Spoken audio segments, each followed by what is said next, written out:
गुरु ब्रह्मा गुरुर्विष्णु गुरुर्देवो महेश्वरः गुरुर्साक्षात् परब्रह्म तस्मै श्री गुरवे नमः। गुरवे सर्वलोकानां विषजे भवरोगिणां निधये सर्वविद्यानां दक्षिणामूर्तये नमः। Hari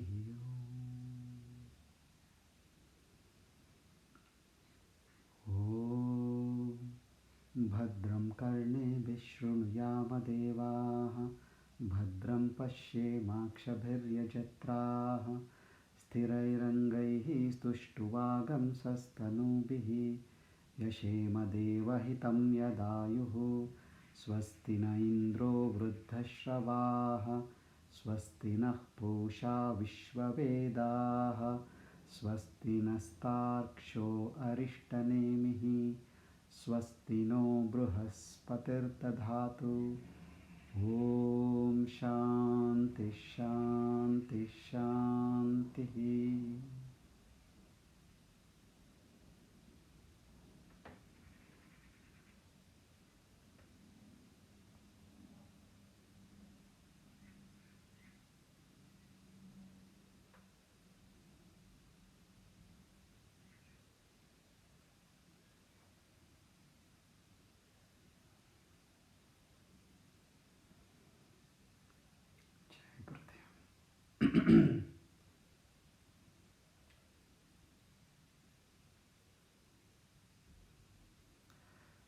Upanishad literally means sitting close.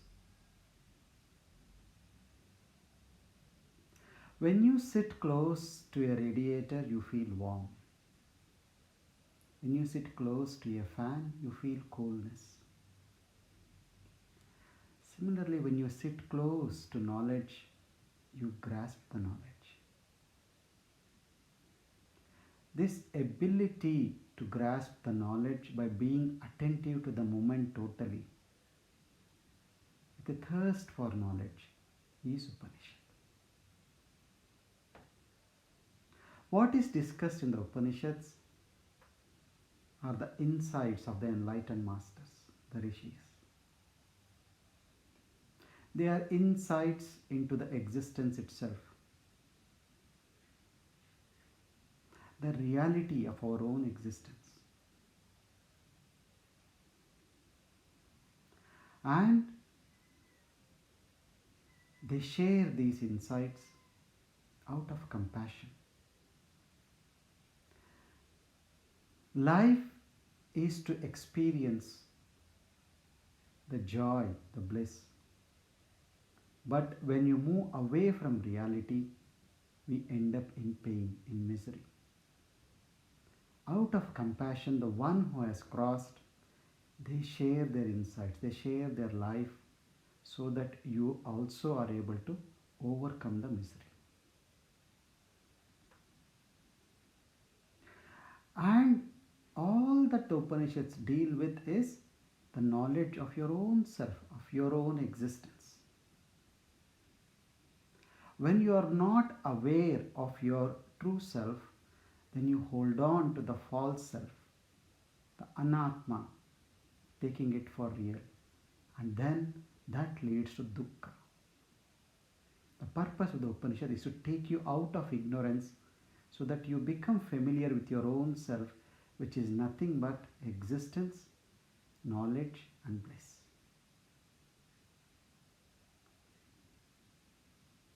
Now,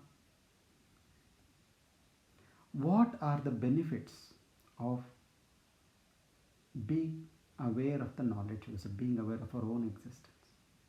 We've discussed this before. There are 5 advantages. They are called Karpanya Nivritti, Jignasa Nivritti, Aghata Nivritti, Dakshata Prapti, and Vidyananda Prapti. Jignasa, they answer the questions of a mature intellect. Karpanya, they remove the distress. Aghata, they take away the shock of the events and situations. They act as shock absorber. Dakshata, they bring you the skill to navigate through life. Vidyananda, they enlighten you, make you alert to the reality of existence and bring joy in life.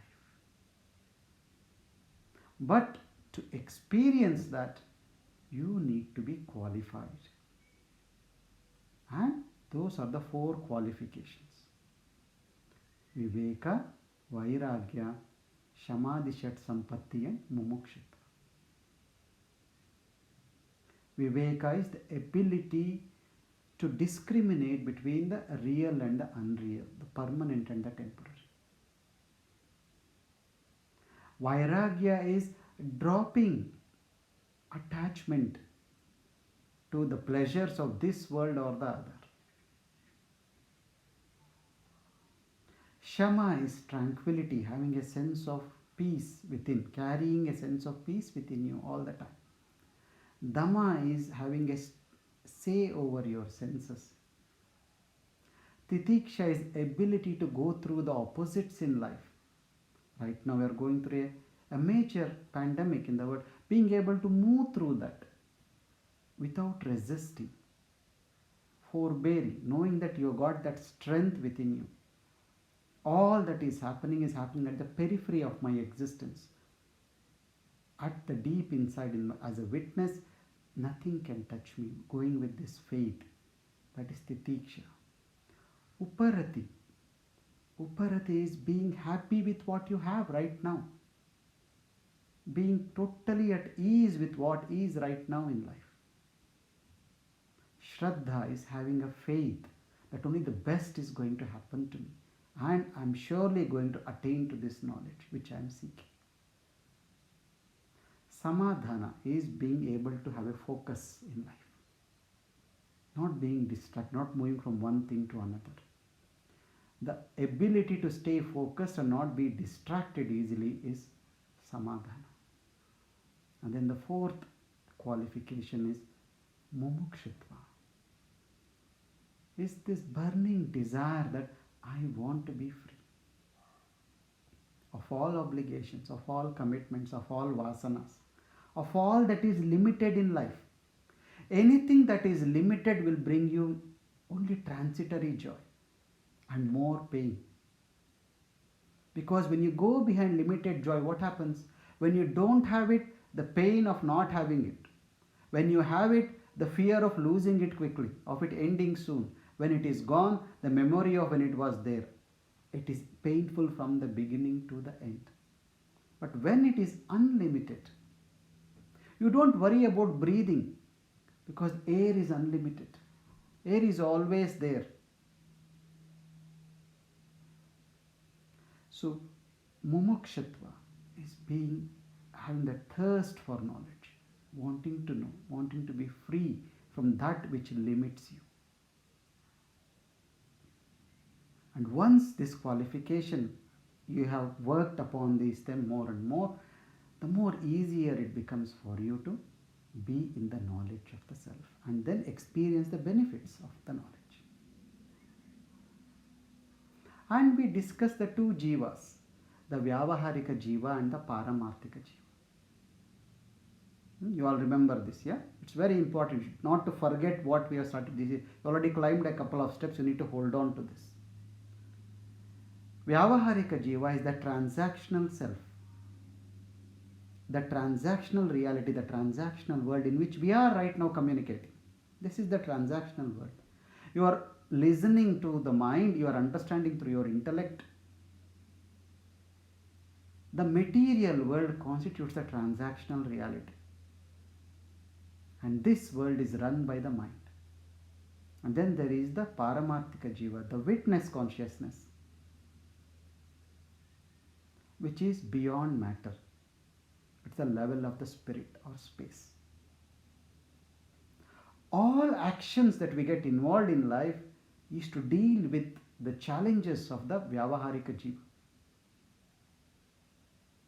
The Vyavaharika world is called in the Upanishadic term the Jiva and the Jagat.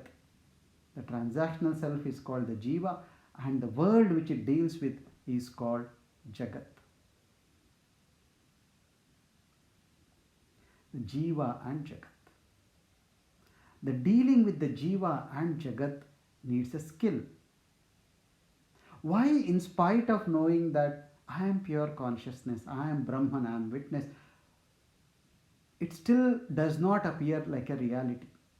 Why does still the world appear like a more real than the self? Why is it still during our waking 16 hours or 15 hours, we give 90% of the time dealing with the transactional world and hardly ever spend some time with ourselves, being a witness? That's the conditioning we have been subjected to. And the effort to overcome this conditioning, the dominance of the mind of our life, is sadhana. Are you getting what I am saying? In spite of being in this, at least we are lucky that for a few minutes, at least for a fleeting few moments, we at least experience the witness. And whenever we talk about it, we go back to the witness. But more than 90% of the population in the world, they are not even aware of this existence of themselves. They are stuck completely in the mind, completely in the world. Our life stays on a foundation which itself is unreal. See, when the world is not there, you don't have parents, you are not a child to somebody, you are not a father to somebody, you are not a husband or wife to anybody. You got no responsibilities, you got no obligations. Because all this anyway happens when you are in deep sleep, isn't it? When you are asleep, who are you? You are just in the womb of pure consciousness, resting and enjoying life. The moment you wake up, you start the identification. My house, my possessions, my husband, my wife, my children. And then the drama begins. Do you see this? Nature has a built-in mechanism in you to have a realization of this through dreams. As long as you are dreaming, you go through the same drama in the dream. The moment you wake up, you don't give too much importance to dream, you just move on. But when we are in this transactional world, we hold on to it because we don't give enough time to go back out of it, to step out of it. This ability to step out of it is meditation. We step out of it automatically in deep sleep. But when full awareness stepping out of it is meditation. When you meditate, you see, oh, I am not this, I am not this, I am not this. This is the only effort you need to put to step out of this dream world, which appears real. Then what happens when this is established, when this concrete in you, and this knowledge is concrete in you, if not all the time, once you are enlightened, all the time you treat this as a dream. But if you are not yet enlightened, if you are just a mumukshu, you are a seeker, at least when you are distressed in life, you get this insight, okay, I need to step back now. I'm getting too much involved in the world. That is why I'm getting dragged down. Now let me come back to the witness. Where am I? Am I in the mind or am I in the witness? The mind is in duality. The mind experiences dukkha. But the witness is only indifferent. It just exists and it is made up of bliss. And when we say bliss, don't get this imagination of, oh, I'll be floating in the air with tears rolling down my eyes. Yes, that is a part of it. But bliss is the experience of unlimitedness of yourself. And that, of course, sometimes brings you tears of joy, makes you unshakable. Don't have a dramatized version of bliss in your memory and think, oh, bliss means this is, when I eat my favorite ice cream, I get this much joy. But when I am in bliss, which means it is 1,000 times that. It's not like that. It is this becoming aware of your unlimitedness itself is bliss. Are you getting this? This is very important. Yeah. So we always keep moving between these two jivas, the mind dominated jiva, the witness dominated jiva. The world of duality and the world of oneness. The world of duality leads to dukkha, because anything that is limited binds us. That's all it is. Anything that is limited will have a beginning and an end. Why we are afraid of death? Because we think my life has a beginning and an end. Yes, this body has a beginning and an end. And that your mind has a beginning and end. It happens every night. When you go to sleep, you die, don't you? The body dies. The mind dies. Only when you wake up, it awakens again. And the same thing happens on a bigger scale at death. Now, having this awareness and moving again and again to the witness is where you will be able to overcome the mind. So, all sadhana is what? Overcoming the influence of the mind on our life. Now, there are two ways people do it. One is called Shakti, a path of effort. How do you do in the path of effort? What do you do? There is so much noise in the mind, you create a bigger noise. That is how the hippie movement was born. All the rock music, you create so much external sound that it drowns the internal sound. Do you see this? And why is there so much craving for sensory pleasures? It's exactly the same thing. When you engage in the sensory pleasure, for a brief moment, it distracts you from this constant turmoil in the mind. And it just like that, 10 minutes, 15 minutes, 20 minutes, and then the turmoil comes back. Alcohol, drugs, what do they do? They make your mind paralyzed. For a few minutes, you forget this whole turmoil. You feel that you have won over everything. But once that goes down, you are in a much deeper pit. The same with sex. Why there is so much drive, interest, craving for sex? Because in those few seconds, it just blanks out your mind. But it is like taking you to the top of a mountain and then throwing you down from there. And then the moment those few seconds are over, you are totally drained and exhausted in a much worse shape than before. Do you see what I am saying? The effort to overcome this turmoil of the mind is what we see in all socializing, in all our attempts outside. This gives you some relief for some extent, but then when it comes back with a bang. Then you are in a much worse position. That's why, our seeking for comfort doesn't stop. You want something, you get it, and then for a few minutes later, you want the best model of the iPhone, you get it. In a week, that is gone. Then your mind seeks something else.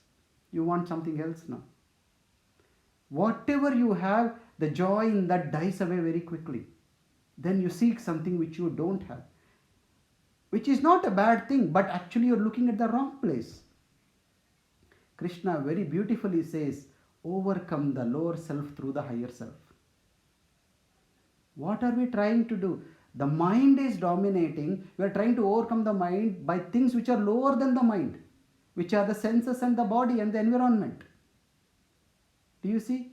If you want to get above the mind, you need to path the path of yukti, the path of effortlessness. What? Step beyond the mind. What is beyond the mind? Intellect. What is beyond the intellect is the blankness of space. That is called Tanmatra. That's also called as Hiranyagarbha. That is the seed of all creation. That is where you rest when you sleep. Beyond the intellect. And beyond that is the witness, the Purusha, the self.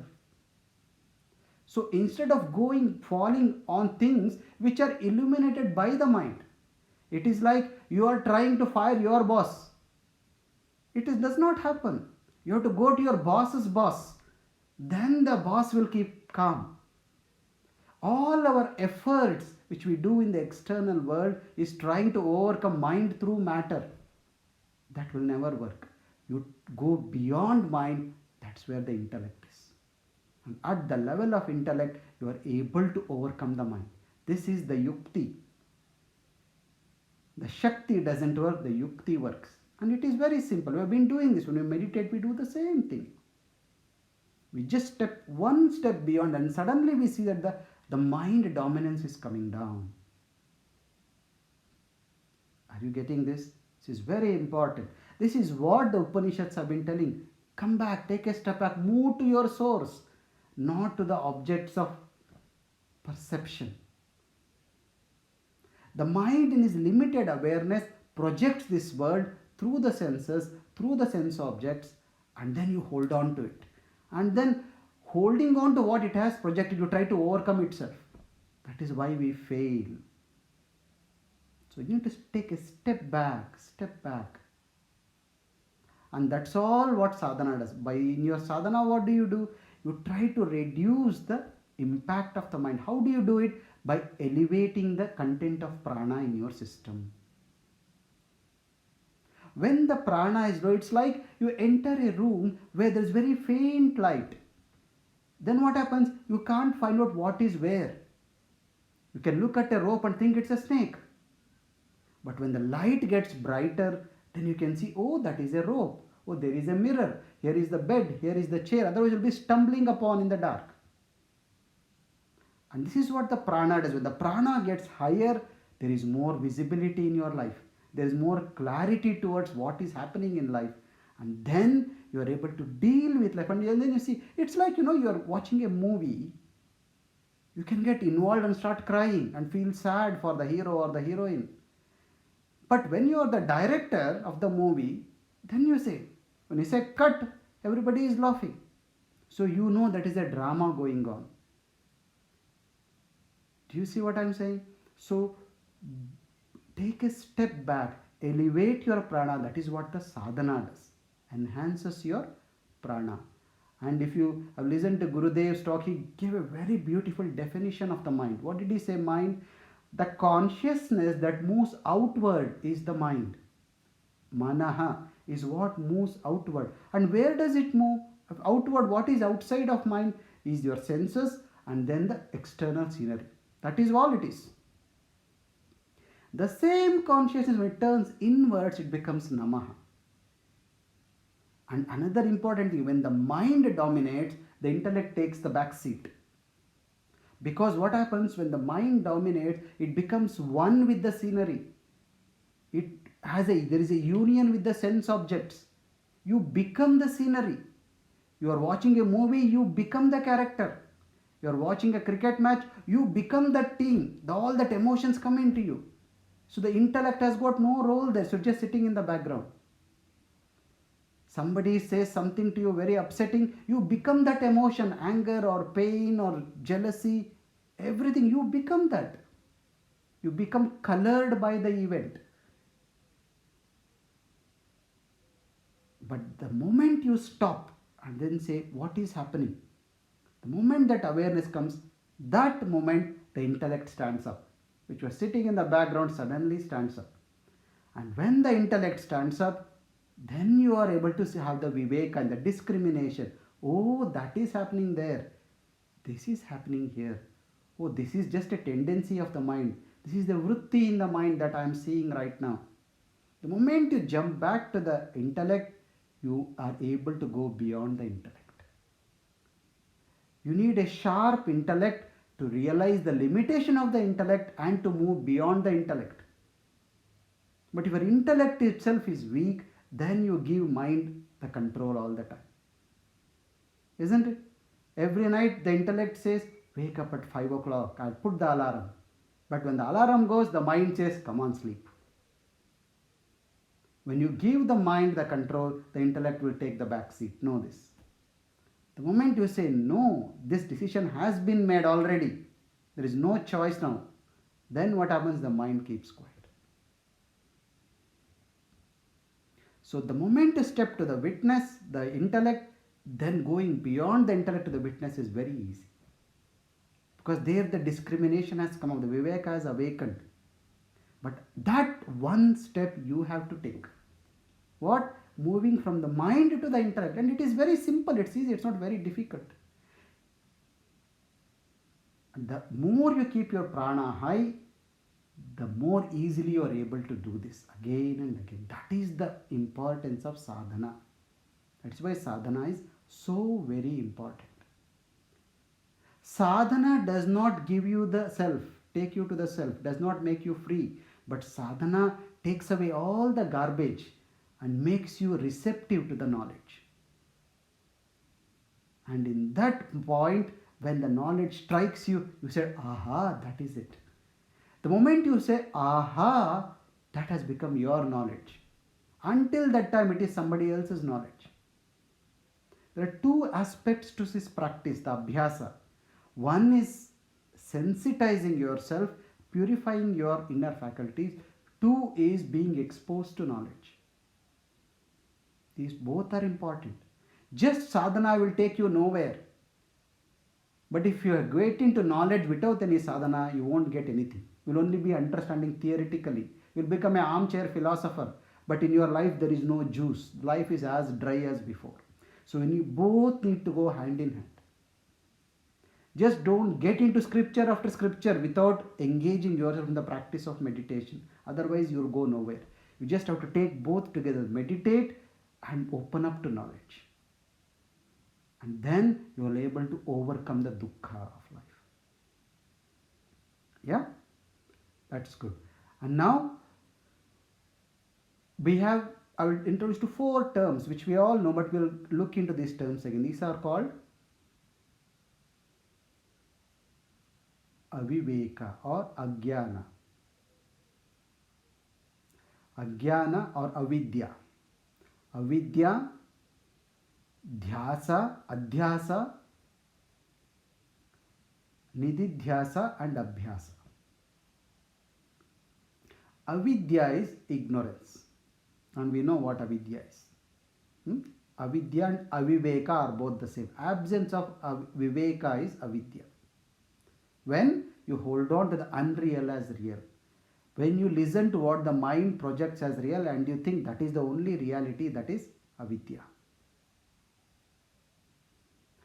After avidya comes adhyasa. Adhyasa is holding on to the unreal as real, is adhyasa. Avidya is not knowing what is real, what is unreal. When you don't know and hold on to the unreal as real, that is called adhyasa. And what does adhyasa take you to? Dukkha.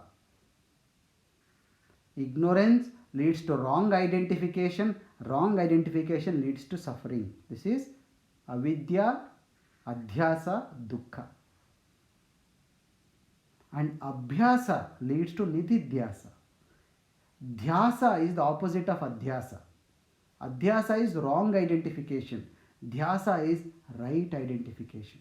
Saying, oh, I am the witness. I am untouched. That is dhyasa. Nididhyasa is when this becomes established in you as a treasure. That is nididhyasa. And how nididhyasa happens? Through abhyasa. And what abhyasa involves? Shravana, manana. You listen to knowledge and you reflect upon it again and again. That's why it is so important to revisit the talks which I have already done again and again. Because every time you listen, something else clicks in you. And what clicks in you has become your knowledge now. That will never leave you. Okay, so this is very important. What? Avidya, adhyasa, abhyasa, dhyasa, nididhyasa. Okay, so this is the movement of spirituality. Not being stuck in the ignorance of life, but making the effort to jump above the mind and then see what is real and unreal. Play with the unreal. Like you play on your game, you watch a movie, that is entertainment. But don't get engaged. The moment you get engaged with the movie, you become the character. Watch a cricket match, but don't get involved in it. Even if you get involved as it is a game. Oh, that's a game I'm watching. It's okay. There is duality. There is ups and downs. Sometimes somebody wins, somebody loses. There is success, there is failure. Otherwise, you will say, I am succeeding, I am failing, I feel terrible, I have lost. All this drama, you become the drama. Yeah. So very important to be in sadhana and be exposed to knowledge, and then do the manana again and again, go back to the knowledge. Yeah? So this is very important. Okay, now we'll go into the Upanishad. Om Sahanavavatu Sahanau Bhunaktu Sahaviryam Karavavahai Tejasvinavadhitamastu ma vidvishavahai. Om Shanti Shanti Shanti.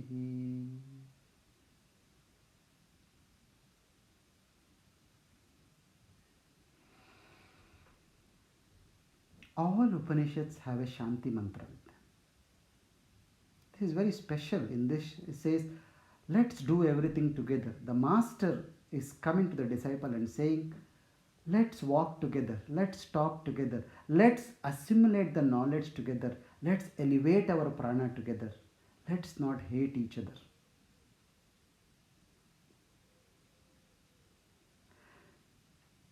It's very important to be in the same space as the master, otherwise, you will misunderstand all that is being told.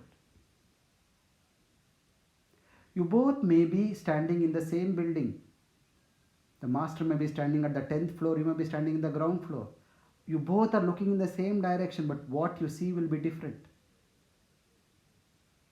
So when you are not at the same level, then there is a discord between the master and the disciple. The master says, you are God. You say, how can I be God? The master is referring to you as the witness. You are thinking you as the body. Do you see? From his point, he is right. From your point, you are also right.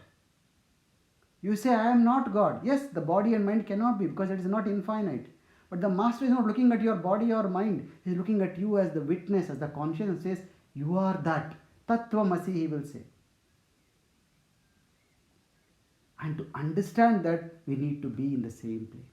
We need to be in the same space. That's why the master says, let's walk together. Me being there, you being here, we can't communicate. So let's hold hands and walk together and walk at the same level.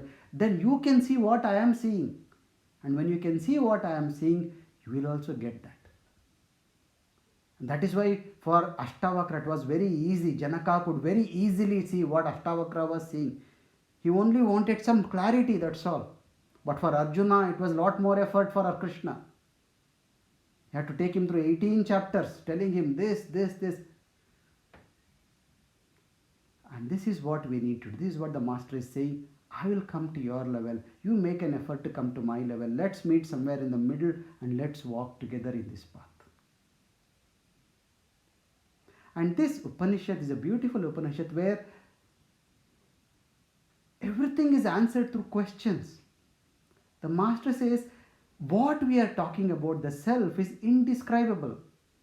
It is not something which can be explained through statements, but I can trigger something in you.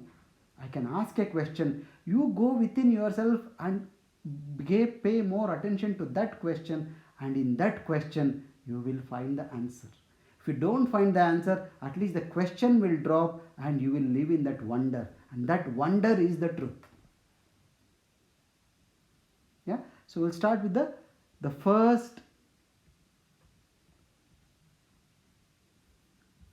shloka.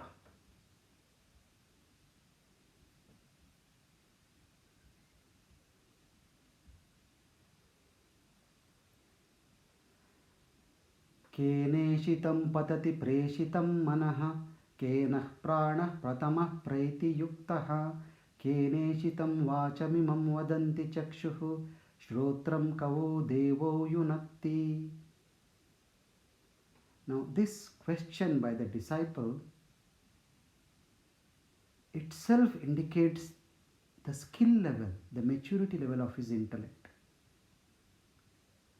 To ask a question like this, you need a very sharp intellect. He does not ask, why are you doing this? Why is this person behaving like that? Why is this happening in the world? All these questions which most people ask. Why is all this happening? Why am I suffering? Why are they doing like this? Now see what he asks. He says, directed by whom does the mind start functioning? What makes the prana move and then trigger all this myriad of activities? How does one speak? Where does this speech come from? Where does this power of speech come from? And so also the other senses. What directs these senses?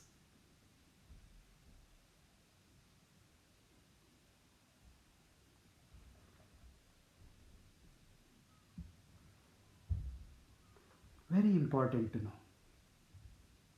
See, right now there is a thought that comes in my mind and I want to communicate it to you. What happens? The thought, where does it arise from? And then the thought has to be articulated in a particular language, and that has to be information to be sent to the vocal cords, the muscles of your throat and the neck, and then the air has to move in a particular way. You have to breathe in, and as you breathe out, the vocal cords should move in a particular frequency so that that particular sound comes out, and then that comes to you, that travels through this space, that hits your ear, and it gets through your mind, and from there it goes to your intellect. You understand and it registers. How does all this happen? You think I know, I'm telling this.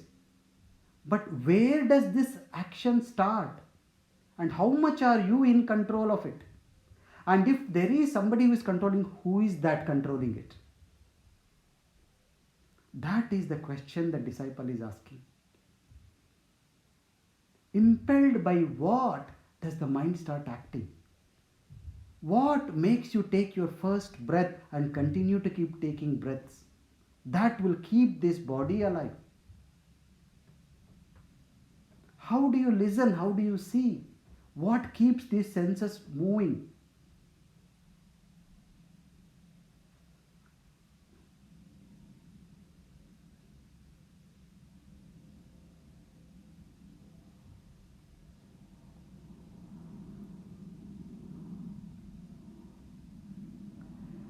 Now look at this answer by the master.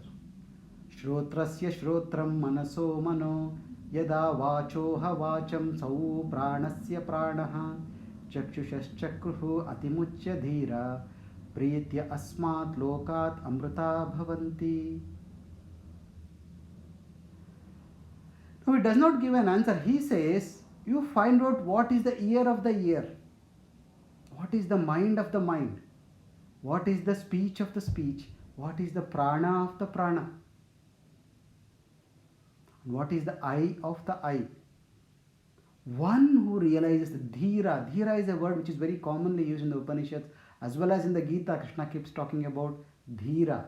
Dhira is the courageous one, the one with a sharp intellect, the one who has given sufficient importance to the self, the one who has prioritized spirit over matter. That dhira who realizes, who gets to know what is the ear behind the ear, what is the mind behind the mind, what is the speech behind the speech, what is the prana that is triggering the prana, what is the one which is seeing through the eyes.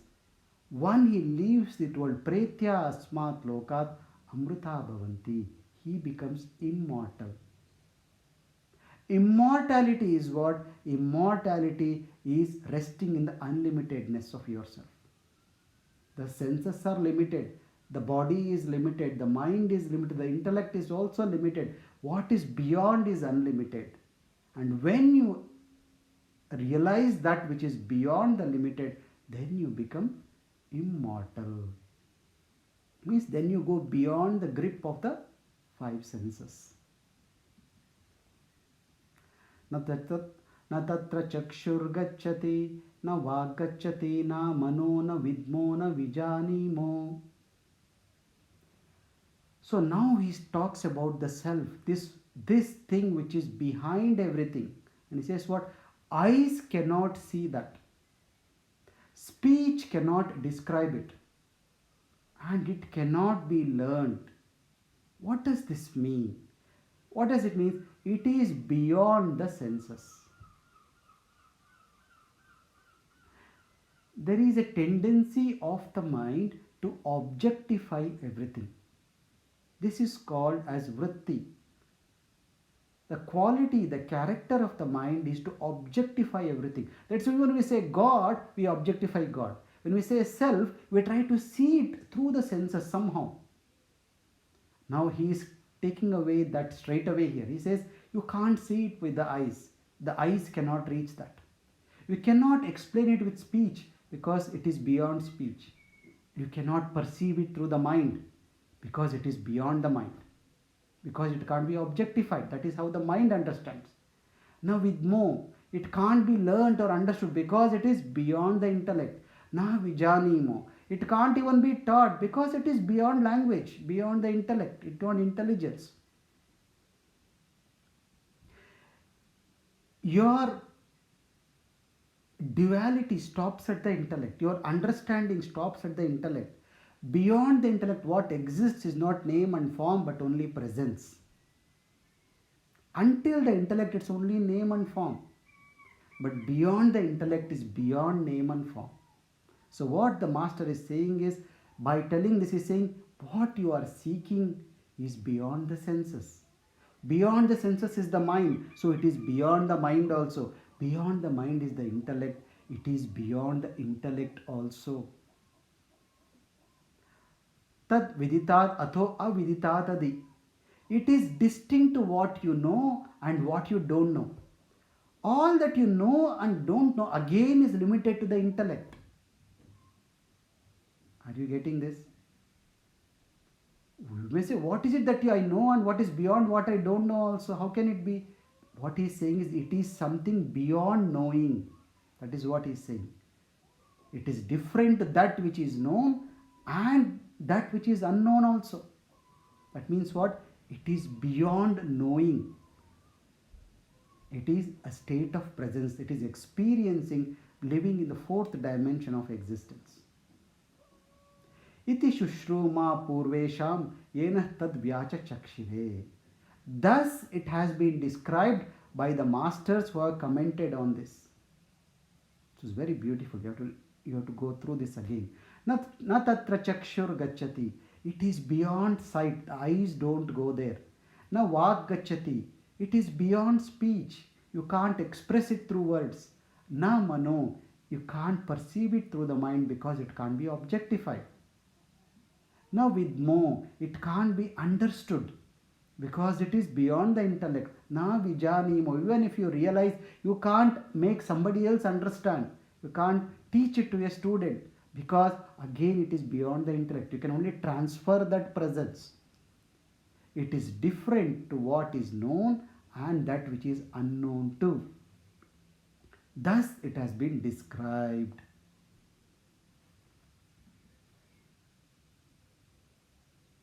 See, then he takes a different route. The master says, what is it that you consider as ultimate in this life? God. And because you consider that as ultimate, what do? You worship it. What you call upasana. You worship what you see. Now he says, what is it that you should worship? Or what you worship, is that what it is, the ultimate?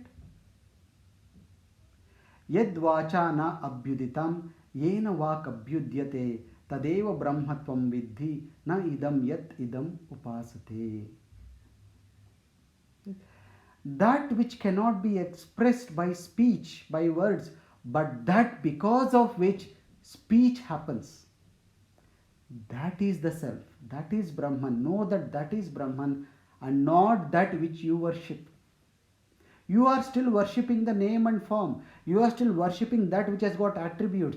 You are still worshipping that which can do good, which can do bad. You are still living in the realm of gratitude and fear. And he says, no, it is even beyond that. That which cannot be expressed by speech, but through which speech happens, that is the self. That is what impels everything that is happening. That is what triggers all the thing that is in the existence. The unmanifest is the source of all manifest. Silence is the source of all sound. The dark corner in which you go when you sleep and when you meditate is the seed of all that is light. Yan manasa na manute yena hur manomatam tadeva brahmatam vidhi na idam yadidam upasate. That which cannot be perceived by the mind. If the mind could have perceived it, it would not have gone to the senses, to the world outside to perceive joy. It would have gone to the source. But because mind cannot perceive, it imagines the joy to be in the projection in the world and moves forward, moves outward. And he says, that which cannot be perceived by the mind, but through which you become aware of your own mind, that is the self, and not that which you worship. Yat chakshusha na pashyati yena chakshumshi pashyati tadeva brahmatam vidhi.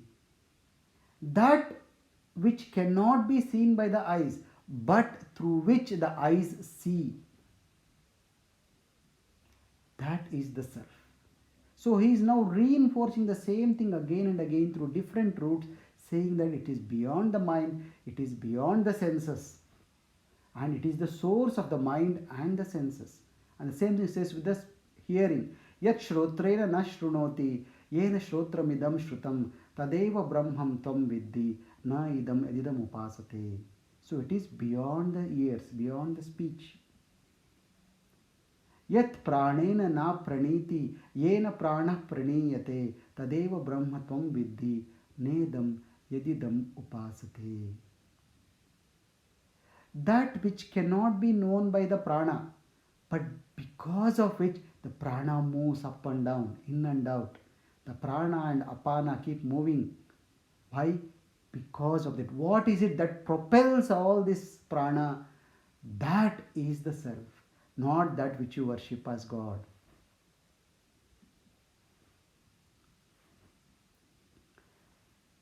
Yeah?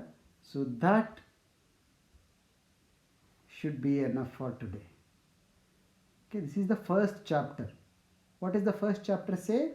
The question is, through what is all this happening in the world?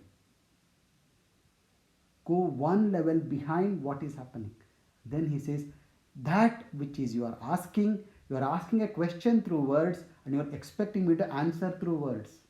But I can't answer it, so I will give you a clue. And in that clue, what he says, it is the mind of the mind, the speech of the speech, the ear of the ears, the sight of the sight. And that cannot be pursued by the senses, not by the mind. It cannot be understood by the intellect. And it cannot be taught to another person also because of the limitation of the intellect. It can only be taken there through experience, through the presence. And how we do that, he comes in the next chapters. Okay. Om. Sarve bhavantu sukhinah, sarve santu niramayaः, sarve bhadrani pashyantu ma kaschid dukkhabhat bhavet. Asato ma satkamaya tamaso ma jyotirgamaya mrityorma amritangamaya. Om Shanti Shanti Shanti. Loka samasta sukhino bhavantu. Loka samasta sukhino bhavantu. Loka samasta sukhino bhavantu. Om Shanti Shanti Shanti. Hari Om. Shri Gurubhyo Namaha.